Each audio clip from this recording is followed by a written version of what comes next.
Do you love Chip and Company podcast? Be sure to head over to chipandco.com for even more Disney Parks news, entertainment, and review podcasts. Chip and Company has been delivering the best in Disney news, planning tips, and more since 2009. And now you can get that news in an audio-only format, now 5 days a week. Every Monday, join Mark and Greg for Diz Life Podcast and start your week off the right way by living your best Disney life. Tuesday is our news and review podcast discussing the latest breaking news from the Walt Disney Corporation. Every Wednesday, we're discussing the best of Disney parks with Chip and Greg. Thursdays have Mark and Greg breaking down the top headlines of the week in And Company, a weekly news roundup. And don't forget to tune into Extra every single weekend where we give you a deep dive on the biggest topic of the week. Get that extra dose of Disney in your weekly commute, your time on the treadmill, or even just relaxing around the house. So what are you waiting for? Head over to chipandco.com today and become part of the fastest growing podcast network in the Disney community. We hope that you enjoyed today's podcast, and thank you for being a part of our podcast family.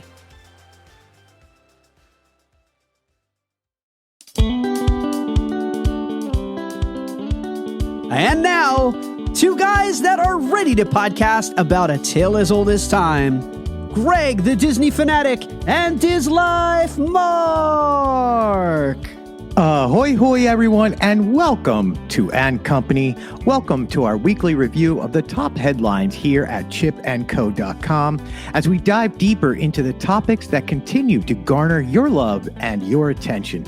Thank you for being part of our show here on the Chip and Company Podcast Network.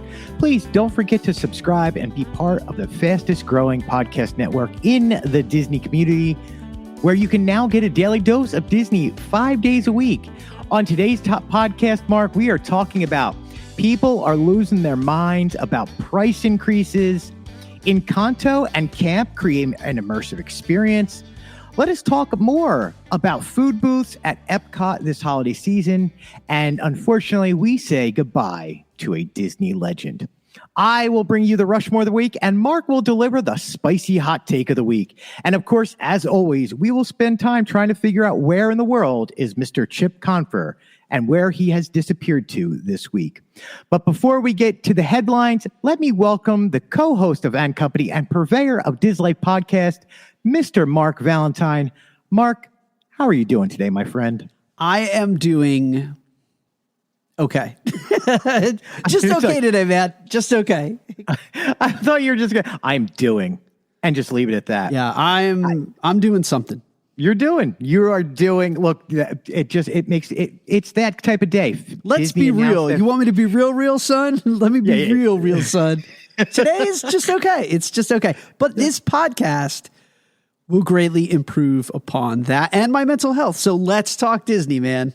Let's talk Disney. Speaking of Disney, I just want to drop news that they announced today the Fantasmic was coming back. And they did it in a very Disney-esque way, Mark, where they were just like, oh my gosh, Fantasmic is coming back, and it's coming back on November something. November what? They don't commit to dates anymore because then they don't miss it.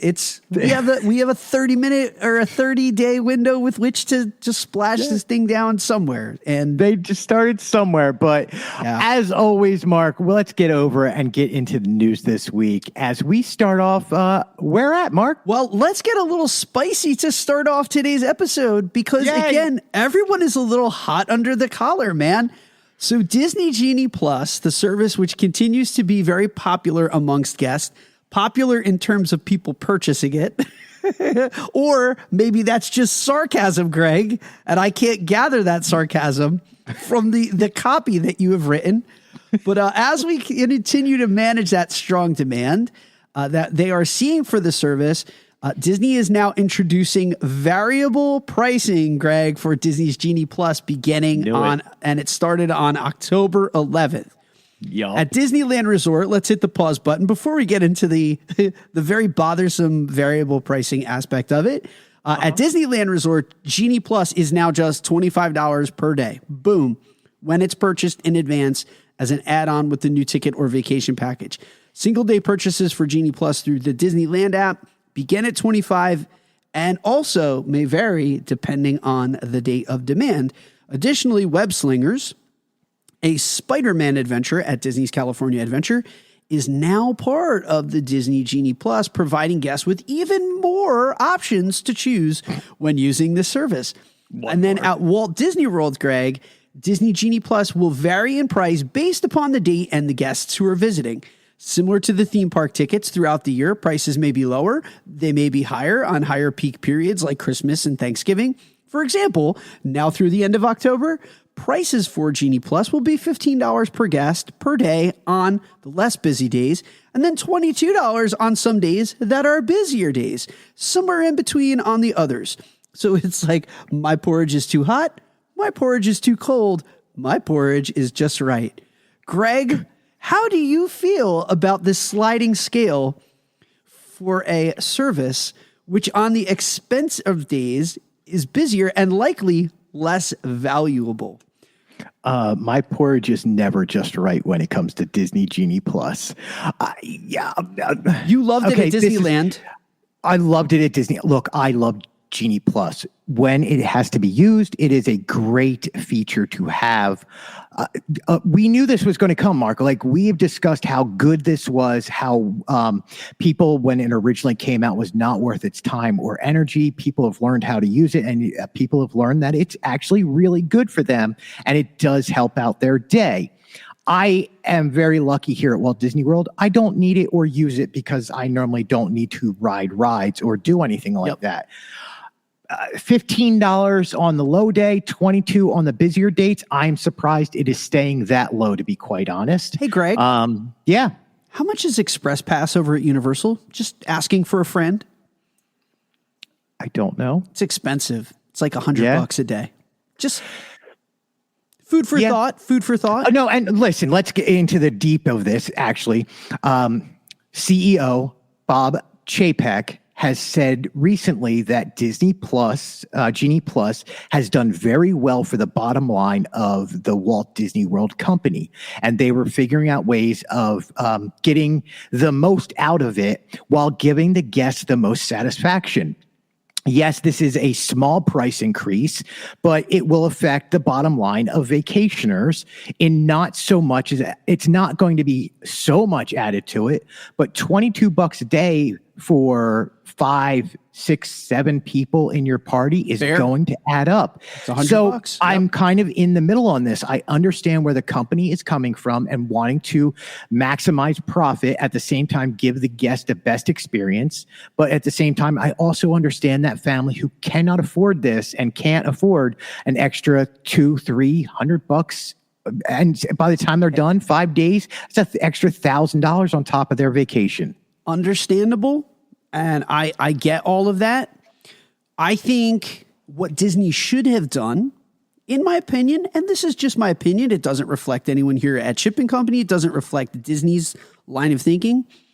I think as a gesture of goodwill, what they could have done to reflect or offset the price increase for this system, they could have thrown it in at select Disney hotels, that if you're staying at the following resorts, then Genie Plus comes included with your stay.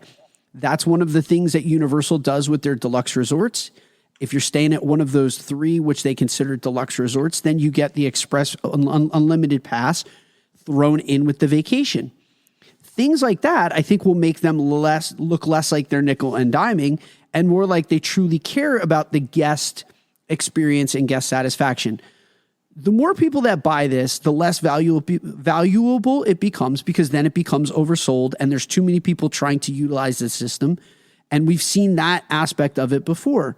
So raising the rates of it is intended to siphon off some of those people, make it worth more valuable and make it worth its money. And that's one of the reasons it's not terrible at Disneyland. A lot of locals at Disneyland don't buy it. Mm-hmm. And they don't buy it because they don't need to buy it because they're there all the time. So when you buy it as a person who goes to Disneyland on the rare occasion, you're in a very small pool of people that are actually buying Genie Plus, and therefore you're getting more experiences because there's not a lot of people that are using it. Disney World knew that they were underpricing it because they can see how many people are continuing to say, you know what, I'm still going to buy that $15. Mm-hmm. I'm going to buy that. It's definitely worth it.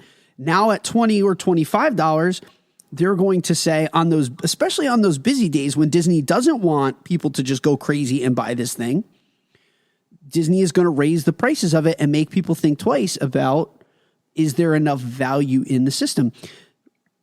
This isn't my hot take. Yet. It's going to be with many of you. I apologize. Disney is not a charity. I'm going to say that again because it bears repeating. We love Disney. We all love Disney. It has a special place in our heart. It has a special place in our histories and in our families. But we all need to shake this concept that we developed as children when our parents would take us there, that just because it was a magical place and it holds a special place in our hearts and in our minds, that it exists as a charitable organization, and it does not. Disney is a business intended to make profits. And I think that some of you need to realize that and realign your expectations that they are there to turn a profit. And so here's a question for you, and I absolutely agree with you. And that's not me being negative. That's just me trying to align people's expectations that when these things happen and people go nuts, man, it's not a charity. I'm a local, and I see the park and the crowds that are at the park on a daily basis. I've noticed that over the past 2 years, the maximum crowd level is way lower than what it was pre-pandemic time. Correct. So to me, this is Disney's way of making up for that lost income, but at the same time maintaining the parks not being as crowded. Mr. Chapek was very clear that the pandemic taught upper management a lot about guest satisfaction, about parks, and Disney made a very conscious decision to lower attendance and raise prices. That they would rather have higher prices and lower attendance and better guest satisfaction for the people that were actually in the park. Now, philosophically, you then run the risk of the people that are ostracized or not in the park. It's bad PR. And those are the people that, and I understand their complaints, and I understand them complaining because they've been priced out. But Disney has made a very conscious decision to say, we would rather people pay more and have a better experience in the parks than lower prices and have the parks be packed and have more people there. And maybe we're making a slightly higher amount of money with that system, but then everyone's dissatisfied with how oversold the parks are and how crowded they are. This was a conscious decision by Disney. It is a very controversial philosophical one, but Disney was never cheap by any stretch of the imagination. Disney was never inexpensive when compared with other contemporary experiences in every single decade. Disney was always an upscaled experience, always. One of the things I wish about this article, I wish the follow-up article was the Tokyo decreasing their capacity by 20% by maximizing other areas where they could see profit and stuff. And I just think that's where we're going with this. And it's, to me, that's great. So moving on with this, hotly debated. You and I could literally sit here and debate the whole dynamics of that for a whole episode or more. So hotly debated. It's a great topic, and people could not get enough of it. But dude, could you please take us to camp? I am taking you to Camp. Camp, the family experience company, invites you to join La Familia Madrigal from Walt Disney Animation Studios' Academy Award-winning film Encanto in their newest experience, Disney Encanto Camp, opening, Mark, in your neck of the woods, New York City. It's open just a few days ago. Yeah. So the 6,000 square foot experience inspired by the film and created in collaboration with Disney will transport families into the beloved world of Disney's animations Encanto. Behind Camp's signature magic door, families will enjoy. Let's go through the list here. An enchanting and exciting hour-long visit to Madrigal's Casita, filled with candlelight, cumbia, and magic. Climbing up and around Antonio's rainforest, spinning through Isabella's flower-filled room, sliding down into the courtyard, and more. We aren't going to talk about Bruno's room, but surely it will be there. Interactive scenes inspired by the film and uniquely created for this experience, including Luisa and Peppa's never-before-seen rooms, Cousin Dolores' soundscape door. We have shopping in the Encanto Town Square, La Placita, for exclusive, bespoke, and customizable character-based clothing, books, colorful felt jewelry, all displayed in a series of beautiful merchant carts, live counselor-led sing-alongs to the film's favorite tunes like We Don't Talk About Bruno, Surface Pressure, a family photo that captures the magical gifts as keepsakes. And then, so this went on to the first of its kind show will transport families into the beautiful world of Encanto, bringing to life the magic shared between camp and Disney. Ben Kaufman, Camp's CEO, founder, and CEO. Yeah. In 2018, we opened our first store right here at 110 Fifth Avenue and have since built an incredible community across the country. It is a privilege to have created a show such as these with strong sense of family and identity. Mark, this is in your neck of the woods. People are really interested in this, and it comes down to one thing. Why didn't I get sent to this by Chip and Company? Right. That's one thing. We didn't get an invite. What? Maybe that's why. I don't know. Maybe our children are not small enough. Is it lost in the mail? Yeah. Encanto, what this shows to me and what the article shows with how many people clicked on it is Encanto is still one of the hottest Disney animation movies almost of all time. It is still where the rubber meets the road. People want this more than anything. They want a Disney World. They will take any experience possible. But to do this at camp, with younger families and with kids to go in and have a great time. Mark, are you going to go to this? Maybe. I don't know. Like, well, first off, let's see if we got an invite. Tell Chip to check the floors, drawers, and doors. Let's go. Go. It's a little Encanto humor, ladies and gentlemen. Yeah, I want to go. I actually looked on the calendar. It was sold out until tomorrow. So it kind of sold out in the first week. But yes, I would definitely go. I mean, I'm in the city numerous times a month. Right. So yeah. So I don't know a lot about camp, but looking at the pictures and reading more about it, it is it's more of like not a daycare, but it's a way for families and kids to experience magical stuff like this. Like they've worked with Sesame Street in the past. They've worked with Disney in the past. It just looks like like I wish I was a kid nowadays for experiences like this. Yeah. I mean, we didn't get cool stuff like this as kids, especially when it comes to like, as an aside, Star Wars Legos, Greg. We had to imagine Star Wars Legos. We didn't have sets building Star Wars stuff. Mine always looked like a square. Yeah, we had to use our imaginations back then. Figment, that's why Figment was our patron saint back in the 80s. Like, did you just say figment? Figment. Figment. It was a figment. Yes, Greg. We had the figment back in the 80s. Yeah, so we had to use our imagination. Your figment is running loose. So that's not to say that we didn't have the Casita Madrigal. We would have, but we would have just been jumping around our yards with our moms looking at us going, there's something wrong with that child. Something seriously wrong with that child. That child is not my child. That is not Anyway, I think that's awesome. I can't wait. Encanto needs to come everywhere. But in further news, Mark, there is more food coming to the Festival of the Holidays. Lots of empanadas? Maybe. Maybe. Transitioning from one topic to the next, ladies and gentlemen, can be an art form when entrusted to the right people, namely not us. All right, ladies and gentlemen, the food booths have been announced for the Disney. Was that a train wreck I just saw happen? It was a train wreck in slow motion, Greg. The food booths have been announced at Disney's Festival of the Holidays at Disney California Adventure.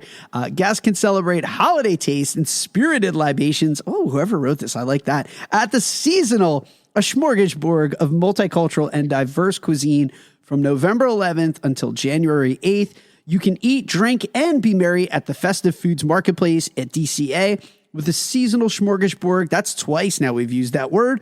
Of multicultural cuisine across 9 different kiosks. Visions of Sugar Plums is an all-new added marketplace where you will find delicious sweet and savory bites. And don't forget, Disney's Festival of the Holidays Sip and Savor Pass is a terrific way to sample your way through a glorious day. The pass provides 8 easy tabs you can redeem for select food and non-alcoholic beverages at participating Festive Food Marketplace kiosks and various dining locations. In the spirit of giving, you can share your tabs with a friend. So here's where you can go. You can nosh your way through the holiday favorites You have a twist of tradition. Indulge in favorite holiday foods with a twist from this seasonal marketplace. They have brews and bites, imbibe tasty brews and delight in savory snacks, favorite things, grandma's recipes, holiday duets, which is cool because you harmonize two perfectly paired food items, making spirits bright, such clever names, merry mashups, winter Sliderland, and then visions of sugar plums. Greg, you have the list of all of those booths. Anything catch your eye?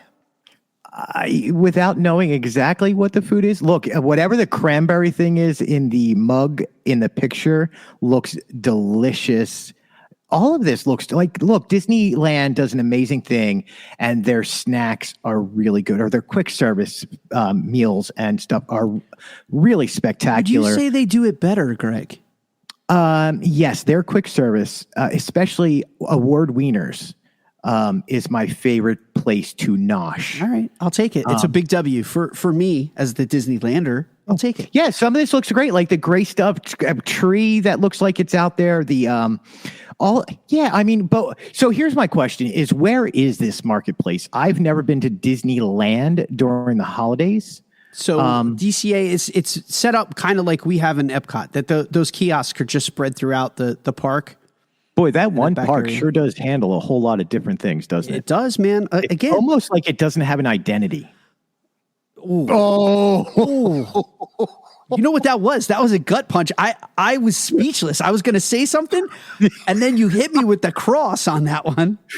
And was my mouth not open? I was ready to say something, and you were like, "That was great." I've never seen you so stunned. Gutted. I literally stunned you on that one, my friend. You just gutted me. And you know what? We're not going to talk about this on air. I will be writing you a very sternly worded letter for this evening. People, if you would have seen his face, he truly was looking at the camera, and he was like, his finger was up. He was ready to say something, and it just slapped him across the face. Thanks, buddy. I apologize. No, you know what? I'm sticking with it. You know what? Don't apologize. Don't apologize. Yeah. Stick with it. Stick with your guns. It was a good moment for you. I'll give you a win. But I will be writing a very stern letter to you later on. All right, man, let's turn to some very serious and somber news. We knew the minute that this news broke that this was inevitably going to be discussed by both you and I.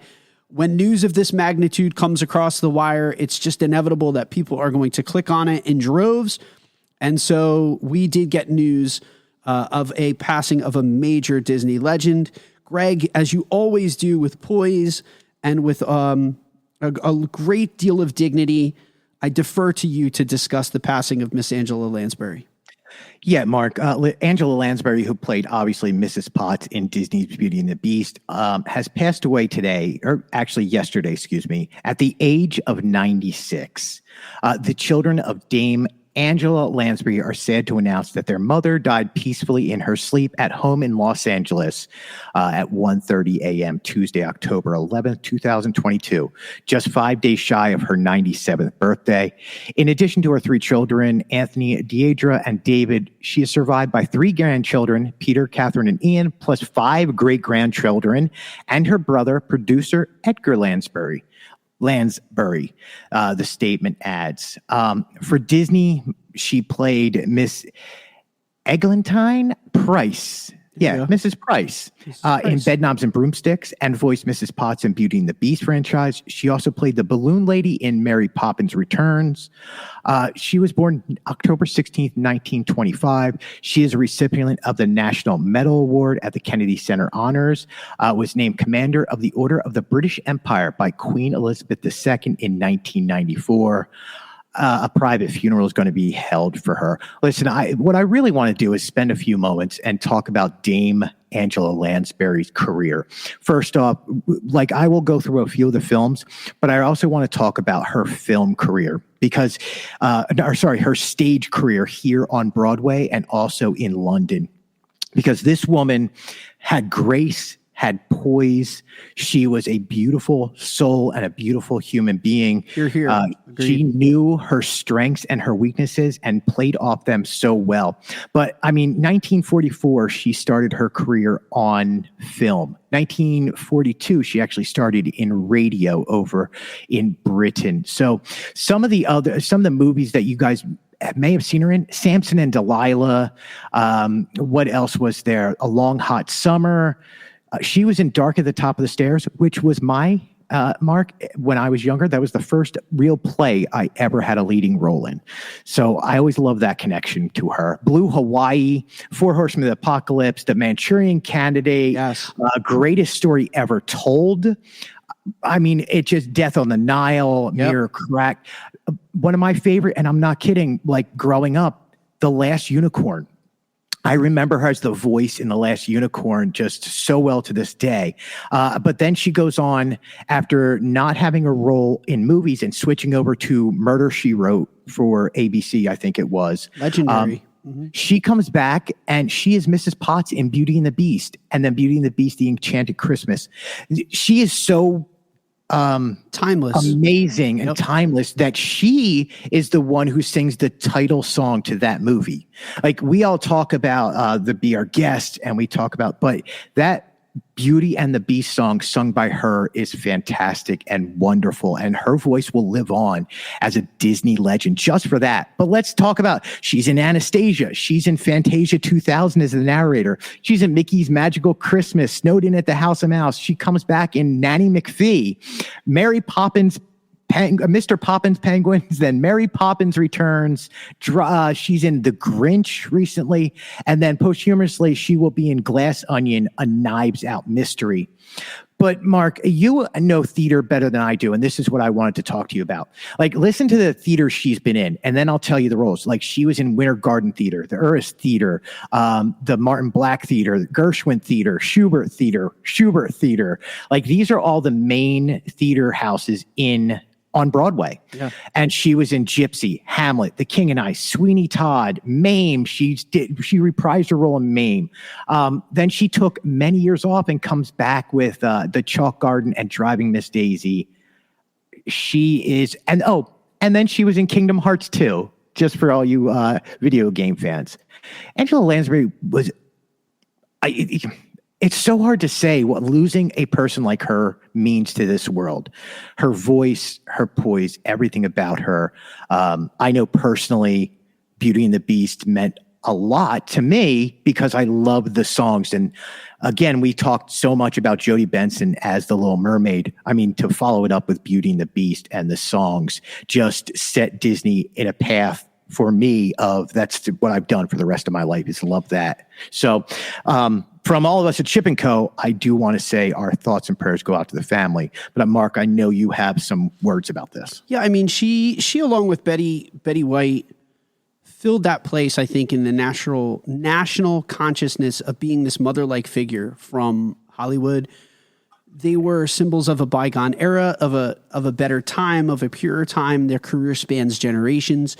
But both of those women, especially Angela Lansbury, star of stage and screen, she redefined what it meant to be on a small screen and was iconic in Murder, She Wrote. She reminds me, I talked about Bondo when I was a guest on We Like Theme Parks this week. She reminded me of my great-grandmother, Phyllis. And the two of them were inexorably linked, that they had a very similar aesthetic. My great-grandmother, we called her Nanny, but she was Phyllis. Philomena. I always looked at Angela Lansbury as like the spitting image of my nanny. And so that hurt my heart a little bit when I read of her passing, because my great-grandmother's been gone since I was 16 years old. It was like a moment I will never forget in my life. She was so important to me. She helped raise me along with my mother and my grandmother. But there was always a comfort I had in Angela Lansbury. She was like a comfort food on television, that I always felt like my great-grandmother was there with me, who was the biggest Murder, She Wrote fan. So it saddened my heart because it kind of reminded me of my great-grandmother 2 days ago. But I think that people like this, Greg, they are a treasure to us. We are blessed to have them. share times in our homes. It's one of the amazing things about entertainment and both television and film is we feel like we get to know them through this medium of film and television. And Angela Lansbury excelled at it. And she did make us feel like we were a part of that extended family. And seeing her in our homes on a weekly basis, she became part of our family. So I was really sad. And clearly there was an outpouring of love and support for her life, for her career. And you said it best that our thoughts and prayers go out to her surviving family. And again, we are just eternally grateful for the contributions she made, not only to the Disney community, but also to theater and to film and TV. Off to the cupboard now with you, Chip. Oh. You're devastating me today, man. You're killing me. You're killing me. All right, man. So I feel like we have to hit the reset button. So if you don't mind, would you mind if I talked about where Chip was? Because you're exhausted. I would love to have a voice break right now. Okay, because you're exhausted from this. As you guys know, we have been looking for Chip now for weeks. Because when we last left Chip, ladies and gentlemen, Greg and I were diving into the multiverse. We had to return Croc Chip back to his rightful place in the timeline. And we had to bring our Chip home from the regions that were beyond space and time. You can't imagine how much time we devoted to that. Just those efforts this week. So it was a fun time. It was one day we'll tell the tale. One day we'll tell the tale. But I am delighted to tell you the mission has been accomplished and it was a huge success. But as we were driving home, we were driving back from Florida. We made a pit stop, as many people do, at the local Buc-ee's. Do you know they have like 300 pumps of gas at Buc-ee's? They do. It was crazy. So you started to pump gas. I ran in for a slushie. Chip said, I have to go to the bathroom. Everybody went. We took care of what we had. And wouldn't you know, ladies and gentlemen, we drove off without Chip. Well, I mean, we did just spend all that time going to the multiverse. Well, I was tired, man. I was tired. You were emotionally drained. I was mentally exhausted. But like we would love to tell you where Chip is, but all we can give you right now is he's probably roaming northern Florida somewhere without his cell phone, walking the highway, likely cursing at the two of us for forgetting him at some roadside stand at the least in some restroom. So by now, where in the world is Chip? Well, I'm sure that he's now hitchhiking his very way back home to North Carolina to be with his family. And then, hopefully we don't ever lose him again, but we assume that Chip is home safe and sound, probably exhausted with blisters on his feet. You're going to take responsibility for that. I'm not. You drove. Country road, take me home. So that's where he is. To the place I belong, North Carolina. Yeah. That's all we've got. All right, ladies and gentlemen, it's now time for the Random Rushmore of the Week. Greg, this is when we talk about our top 4 items, something in the Disney universe that we literally decided on about 10 minutes before we came on air. So you are up this week with your Random Rushmore. I kick it over to Greg, who is responsible for something this week. Greg, what are you talking about? Mark, in the spirit of the Halloween season here at Walt Disney World, and for those that just need a little Disney enjoyment at this time of year, Disney and Halloween Specials go back to Dancing with the Dancing Skeletons, which was released in 1929, to the first real Disney cartoon special called Trick or Treat, featuring Huey, Dewey, and Louie, released in 1959, to today's specials like Marvel's Werewolf by Night, which was just released last week. I give you my personal Rushmore of Disney specials.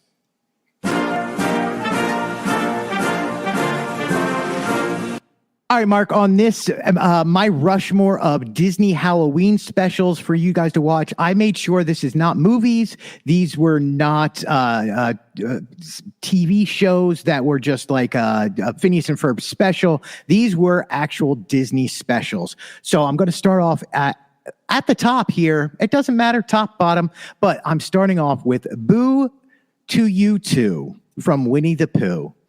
Boo to You Too Halloween television special produced by Walt Disney Animation.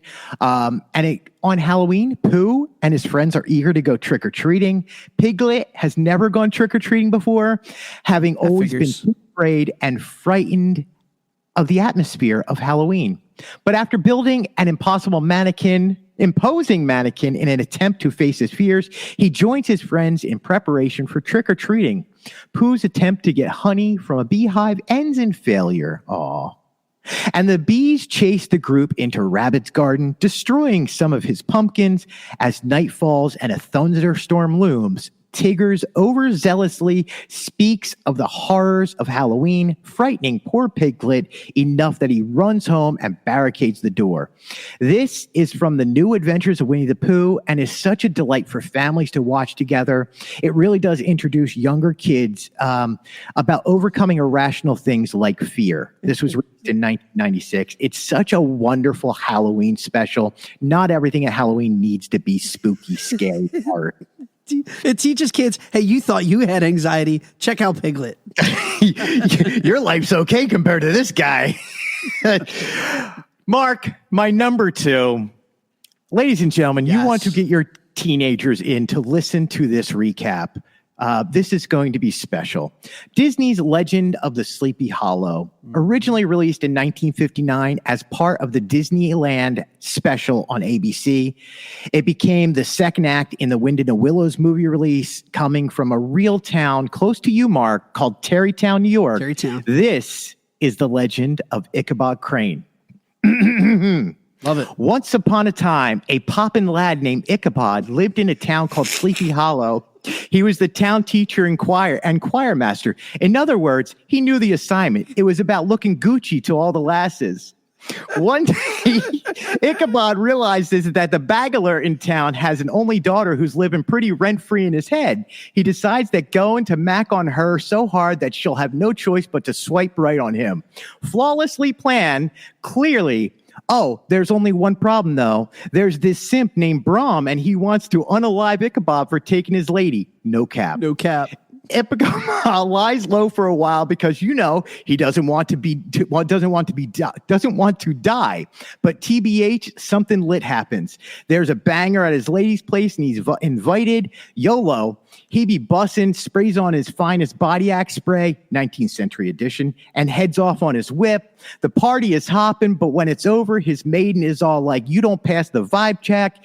Ichabod is making his way home, crying all the way, when he meets the headless horseman, who is all like gaslight, gatekeeping girl boss, and wants to yeet that chuggy. Poggers. Mark, I want to thank my kids who are all like, okay, boomer, while I was writing this. Pop off, my queens. Pop off. I understand about 65% of that in context. Thank you to the contributions of your children for writing that. Ladies and gentlemen, if you are not the only ones who need a translator to understand what that is, but it is quite possibly one of the most entertaining retellings of the Legend of Sleepy Hollow, according to this generation of kids. Yeah, they did an amazing job. Number 3, Mark, would be Mickey's House of Villains. I'm just moving on. Mickey's House of Villains. It is Halloween night at the House of Mouse, and a lot of villains are showing up. Jafar has tricks in store for the usual heroes, but the villains have to wait until midnight for him to unleash it. After a series of Disney short films, Jafar, along with his henchmen, Captain Hook, Cruella de Vil, Ursula, and Hades, take over the house. With musical numbers, It's Our House Now, and all the other villains soon join Jafar's plan.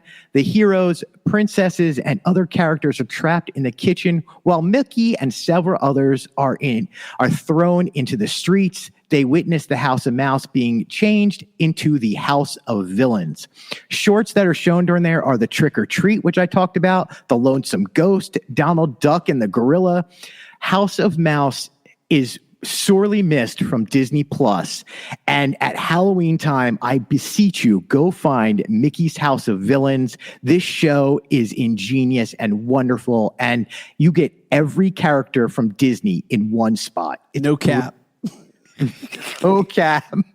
I don't even know what that means. I don't even know either. I use it and my kids get all upset at me. That's all I know. They're like, "Oh, Dad, stop being a boomer." Dad. I'm like, okay. First of all, we're not boomers.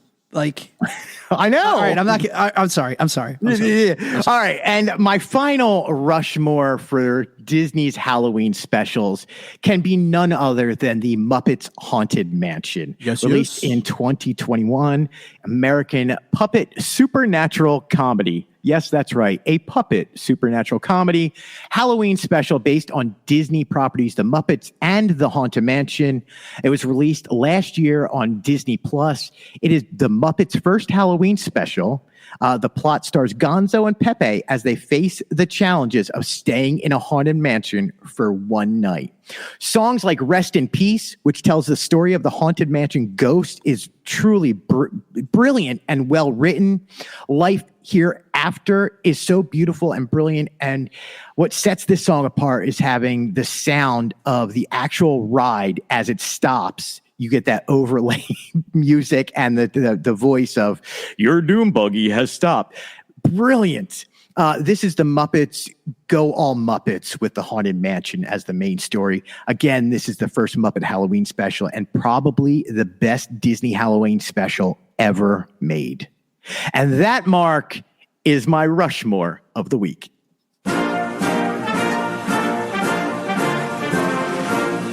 I just want to say this. I love it. I love all four. If Disneyland can get a Nightmare Before Christmas overlay for their Haunted Mansion, we deserve a Muppets overlay here at Walt Disney World. Because as you know, the Muppets used to make an appearance over in Liberty Square. So it's very natural to just fit them in to our Haunted Mansion. Mark, that is actually a really good take on that. But what I'm interested in this week is what your spicy hot take is going to be. Spicy hot take. Again, every week we finish up the episode. One of us gets to editorialize and talk about something that is getting us all hot and bothered. Greg, I'm going to keep it really simple this week with my hot take. No matter where you fall in the Disney fandom, here is something that we can all agree upon here in political season. As you know, Disney has announced the return of Fantasmic for, quote unquote, November. And let me just say, this has been a long time coming. Nobody knows why it took that long to have this come back because we've been operating normally now for quite some time. But let's just say that Hollywood Studios has felt incomplete without this nighttime spectacular. Sure, Hollywood Magic is fun. It's a really great nightly event, but it's nowhere near what a nighttime spectacular should be. I don't want to get off topic too much, talking about that and spend precious time talking about Fantasmic because I'm happy it's back and it should be, and I'm not going to blow hot on that. That is not my hot take, but I am going to blow hot about Animal Kingdom's nighttime spectacular, Greg. You know why, Greg? Kite tails? There is no nighttime spectacular, Greg. There's no nighttime spectacular at Animal Kingdom. Really? We have I didn't know. 4 parks, and now we have 3 nighttime spectaculars. Animal Kingdom is sitting here with nothing. You have an incredible amphitheater built right into the geography. This man is crying here, ladies and gentlemen. You have a wonderful, incredible amphitheater built right into the geography of the park, which can hold a lot of people. And you know what? It sits idle. The last show that was there, Rivers of Light, ended in 2020. Rather unceremoniously, and it was replaced, Greg, cover your ears, by a daytime running show called Kite Tales, which didn't even get the commitment of 1 year from Disney. Greg, you can uncover your ears now. There is no reason that Disney cannot effectively utilize this space. If people want to say that Animal Kingdom is a full-day park, and listen, that's your right, then they can start by adding events to stretch into the evening hours, namely a nighttime spectacular. Hey, if you're going to keep the park open until 8 p.m., which it is, give the guests more than just a projection show on the Tree of Life. That is not a nighttime spectacular. This is exactly why I get hot when I speak about the topic of underutilized real estate here at Walt Disney World. Disneyland squeezes out every square inch of that park, and yet we here at Walt Disney World have areas like this amphitheater that sit idle. There is no reason, zero reason to not have a ported version of World of Color sitting in this space. I get it. Something else that will capture the natural beauty of the area has to be installed, because we don't have the Pixar Pal Around wheel to use as a backdrop. But you know what? We have Imagineers that can figure it out. Bring us World of Color. I'm going to say it one more time for the people in the back. Bring us World of Color. I'm excited we're getting Fantasmic, Greg. But you know what? We're annual pass holders, and we're devout, faithful Disney Worlders. We deserve a better showing from Disney World's fourth gate. Until that day, I will continue to assert Animal Kingdom, it is a half-day park. Don't at me, no cap. It's a shame, because that place is limitless. But until we get a nighttime spectacular, I'm not buying, Greg, and I'm blowing hot. Dude, spill that tea, because you straight shooting fire. Dab. Did you just dab on it? I cannot argue with you. That is your spicy hot take of the week. And you agree with it. You agree with that take. And I agree 100%. Oh, man. Nothing gets me angrier than how they ruin I know. It's okay. Nothing. And I'm not going to bring it up. I'm going to stay emotionally unavailable, right? Yeah. Stay emotionally neutral. This whole thing is you built Pandora and put in all this glow in the dark and bioluminescence and black light features for this area to be shown and highlighted at nighttime. I agree. And you get no time in the park. How hard would it be to just leave that area of the park and have the amphitheater open for a show? Correct. And you even incorporate those colors and that light scheme in there and make it amazing. Look, do I love the Tree of Life? Yeah, of course. Who doesn't? And especially Merry Menagerie, when that comes out and they do the Christmas on the tree. Beautiful. But man, you got this. So you are so on. So yeah, I don't even need to add anything because you're so right. In the words of the singing shaman, Greg. Oh. And the show, and the show, and the show. And on that note, ladies and gentlemen, that'll do it for another episode of And Company. Please check out all the podcasts from this. Did you just end the show? I did. That is so awesome. Oh, man. That'll end the show for this week at the Chip and Company Podcast Network. And stay with us as we are bringing you some amazing news in the coming days of a new show joining us here at the Chip and Company Podcast Network. But as always, Mark, end of line. End of line. End of line. End of line. End of line. Bye, everybody.